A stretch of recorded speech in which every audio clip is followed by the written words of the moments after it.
একটা পরিবারের 3টা বাচ্চা 3টাই মারা গিয়েছে, তাহলে এখানে মানে আসলে কি বলবো, কিভাবে প্রকাশ করবো এই দুঃখ। আমি নার্গিস সুলতানা, প্রতিষ্ঠাতা ও চেয়ারম্যান মঙ্গল আলাই ফাউন্ডেশন। এই যে জাকির নাম ওনার, আমি যখন ওনার বেডে গেলাম তখন দেখছিলাম যে তার ঠোঁটটা নড়ছিল, বিড়বিড় করে কিছু বলছিল, তখনও তার ফ্যামিলির কেউ ছিল না। তো আমি তার কাছে গিয়ে মাথা ঝুঁকে জিজ্ঞেস করলাম যে আপনি কি কিছু বলতে চাচ্ছেন।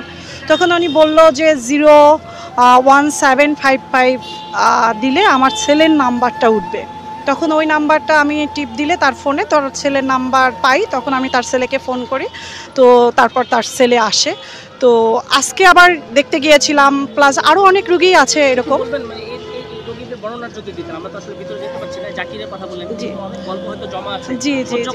সহ্য করার মতো না, আসলে সহ্য করার মতো না। অ্যাজ এ স্বেচ্ছাসেবী হিসেবে বলবো যে আমরা সহ্য করে নিচ্ছি, কারণ কান্নার সময় আসলে আমাদের নেই। তো আমরা ওই সময়গুলোতে চেষ্টা করতেছি পরিবারকে ডেকে নিয়ে আসার জন্য, তাদের কে মানে খবর দেওয়ার জন্য। তো ওই জাকির ভাই আজকে যখন খোঁজ নিতে গেলাম দেখলাম যে সে আইসিইউতে। তো উনি, হ্যাঁ, আমি তার ছেলের সাথে প্রতিনিয়তই যোগাযোগ রেখেছি। তো উনি মূলত নাকি ওখানে কাজ করতে গেছিল, হ্যাঁ, উনি কাজের জন্য গেছিল, আর ওনার শ্বাসনালী পুড়ে গিয়েছে। তো আইসিইউতে আছেন, তো অবস্থা বেশি একটা ভালো না। তো ওনার ছেলে আসলে, ওনারা গ্রাম থেকে আসছে, ওনার ছেলেই আছে শুধু, তো কিছু আসলে বুঝতে পারতেছে না কি করবে। তো বাইরে থেকে খাবার খেয়ে আবার ভিতরে ঢুকতে পারতেছিল না, ঢুকতে দেয় না, কারণ এখন তো আসলে অনেক ঝুঁকির মধ্যে আছে এই যারা পুড়ে যাওয়া রুগীরা। তো এই জন্য আর কি একটু রেস্ট্রিকশন। তো ওকে আমরা কার্ডটা করে দিয়ে এসেছি যাতে ও বাইরে আসা যাওয়া করতে পারে। এরকম আরও একটি মেয়ে ছিল, ওর অবশ্য আজকে দেখলাম মনে হয় চলে গেছে বাসায়। তো মেয়েটার সাথেও কথা হয়েছে, এবং আরও অনেক রোগী আছে। এখন মোটামুটি 5 তলায় মানে 18 জনের মতো আছে। এটা আসলে কেউই কল্পনা করে না, কারণ আমরা স্কুলে বাচ্চাদের দেই একটা সুন্দর জীবন গড়ার জন্য, হ্যাঁ, সেখানে তো আমরা আসলে মনে করি একটা স্কুল মানে একটা সেফটি জায়গা, কিন্তু এটা আসলে দুর্ঘটনাটা আসলে কেউই মেনে নিতে পারতেছে না। আর আপনি চিন্তা করেন যে একটা পরিবারে 2টা বাচ্চা, 2জন বাচ্চাই কিন্তু নেই। যেমন আমাদের ব্যাচমেট, তার 2টা সন্তান, মেয়ে আর ছেলে। মেয়ে 95% পুড়ে গিয়েছে, ছেলে 80%, দুজনেই কিন্তু মারা গিয়েছে। একটা পরিবারের 3টা বাচ্চা 3টাই মারা গিয়েছে, তাহলে এখানে মানে আসলে কি বলবো, কিভাবে প্রকাশ করবো এই দুঃখ। হ্যাঁ, আসলে এটা বলার ভাষা নেই। আপনি অ্যাজ এ হয় ফাদার বা কারো ভাই, হ্যাঁ, আপনিও বুঝতে পারতেছেন। এটা আসলে ওইভাবে যদি বলেন যে আমরা কিভাবে দেখছি বা আবেগটা কি, এটা বলার ভাষা নেই আমাদের। ভিতরে যে পরিস্থিতি, হ্যাঁ, আরো অনেকে যে মিসিং, তো এই মিসিং ব্যাপারটা নিয়ে আসলে মানে আপনারা কি ধারণা করছেন? আসলে মিসিং কি বডি না, আসলে এখন না আমরা ওইভাবে যে মিসিং সেটা আমাদের কাছে আসতেছে না। আমরা যেটা নিয়ে কাজ করছি সেটা হচ্ছে ব্লাড নিশ্চয়তা দিচ্ছি, কারণ আমরা চাচ্ছি যে একটা রুগীও যেন ব্লাডের অভাবে মৃত্যুবরণ না করে, হ্যাঁ। কারণ মিসিংয়ের এটা হচ্ছে আমরা এখন পর্যন্ত ওইভাবে আসলে আমাদেরকে কেউ করেনি। অনেক গার্জিয়ান আজকে না 2 দিন আগে আসছে। আপাতত ব্লাড স্টকে আছে, তবে আমরা ডোনার রেডি রেখেছি, মানে এরিয়া ভিত্তিক। কোন গ্রুপের ব্লাড বেশি দরকার হচ্ছে? নেগেটিভটা একটু দরকার হচ্ছে, মানে কি নেগেটিভ রেডি রাখছে, কারণ নেগেটিভ রেডি রাখতেছি এবং ডোনারও সাথে রেডি রাখতেছি।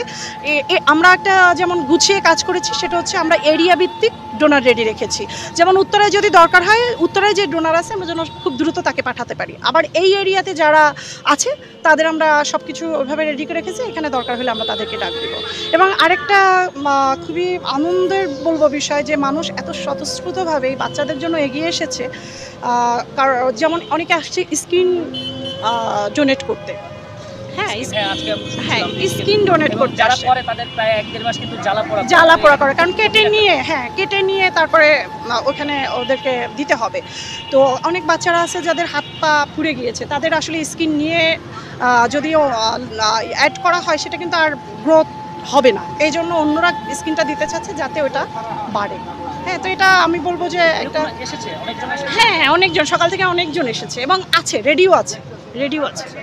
এটা খুব সাহসের ব্যাপার, মানে মানুষজন যে এভাবে এগিয়ে আসছে, এটা আসলে কল্পনাতীত একটা ব্যাপার। কল্পনাতীত বলবো। এবং আমরা যদি একটু দেখি, অতীতেও কিন্তু আমরা একটা জিনিস দেখেছি বাঙালির, যে আমরা যে কোনো বিপদে, একটা জিনিস কিন্তু দেখেছি যে বাঙালি যে কোনো বিপদে সবাই সবার পাশে, আমরা মানুষ মানুষের জন্য, এটা আমরা প্রতিবারই প্রমাণ করেছি, এবার আরও বেশি প্রমাণ করেছে। একটু দিয়ে দেন। আমি নার্গিস সুলতানা, প্রতিষ্ঠাতা ও চেয়ারম্যান মঙ্গল আলাই ফাউন্ডেশন।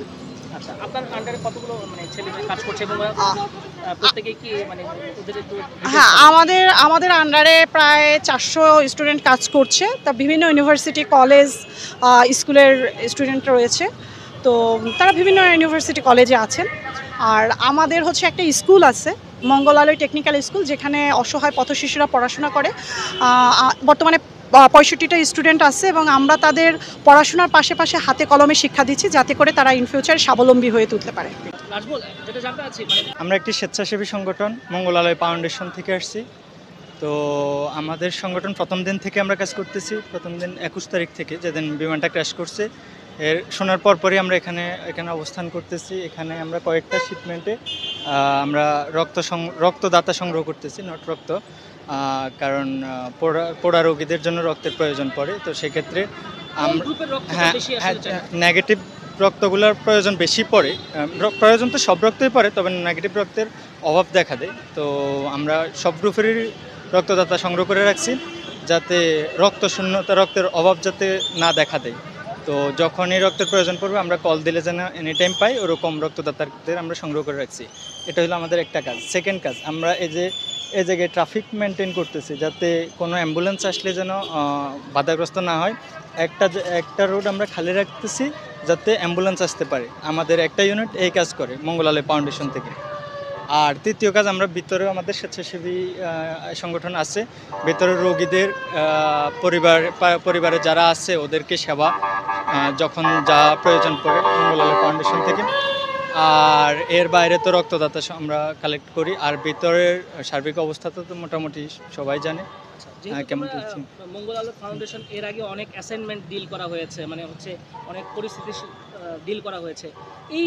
এইবারের যে ঘটনা, এটাই কি সবচেয়ে বলবো সব ভয়াবহ একটা পরিস্থিতি কিনা? আমরা এর আগে আরও অনেক সামাজিক কাজ করছি। যে লাস্ট বন্যা যখন হয়েছিল, দক্ষিণাঞ্চলে বলেন উত্তরাঞ্চলে বলেন, আমরা দুটো বন্যাতেই কাজ করছি।